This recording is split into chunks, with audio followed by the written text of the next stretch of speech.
окупанти збирають ще. Nous devons aider le continent africain. To live with us, the European dream. Good friend of Taiwan. Europe Matin. La revue de presse internationale sur Europe 1 vous emmène d'abord en Thaïlande ce matin avec vous, Carole Izou. Bonjour. Carole Izou, est-ce que vous êtes avec nous ? Bonjour Carole Izou. Alors de quoi parle-t-on dans le pays aujourd'hui ? Ici, le pays est toujours sous le choc, plus d'une semaine après, du terrible massacre dans une école maternelle perpétré par un ancien policier qui a tué 36 personnes, dont 24 enfants entre 2 et 4 ans. Pour la presse proche de l'armée et des cercles du pouvoir comme le Thaï Post, c'est la loi sur les drogues qu'il faut revoir. Le coupable présumé avait été démis de ses fonctions au mois de juin pour usage de méthamphétamine et devait passer devant le juge le lendemain du massacre. Il faut repérer, enfermer les usagers de méthamphétamine avant qu'ils ne passent à l'acte, réclame le quotidien. Mais les prisons sont déjà pleines de toxicomanes, répondent les libéraux comme le Bangkok Post, qui préfèrent interpeller le gouvernement sur un meilleur contrôle des armes à feu et le développement de services médicaux dédiés à la santé mentale.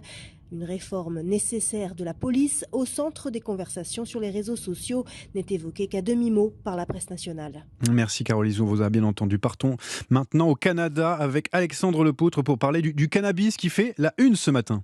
C'est une date d'anniversaire qui fait la une ce matin. Le 17 octobre 2018, le Canada légalisait le cannabis. L'occasion pour la presse d'en faire le bilan 4 ans plus tard. D'abord, Ottawa se félicite, selon Radio-Canada, d'avoir réduit considérablement le poids du marché noir. Autre point positif, l'an dernier, la consommation des jeunes de 16 à 19 ans a baissé de 20%, mentionne le Toronto Star.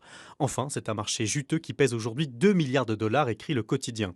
Mais parmi les ombres au tableau, les règles varient beaucoup d'une province à l'autre.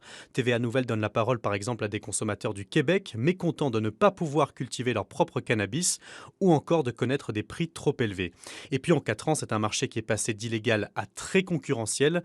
La preuve, titre la CBC, la plateforme Uber Eats fait son entrée sur le marché et pourra livrer dès aujourd'hui du cannabis à Toronto. Merci Alexandre Lepoutre. Direction maintenant l'Algérie. Nourchain, vous avez relevé quoi ce matin ?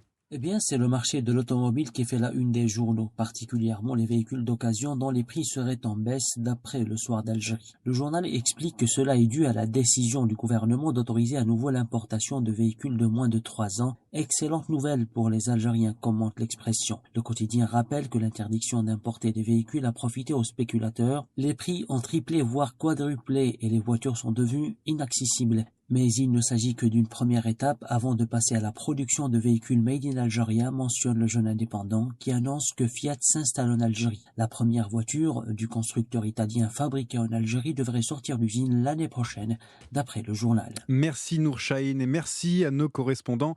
6h55 sur Europe 1.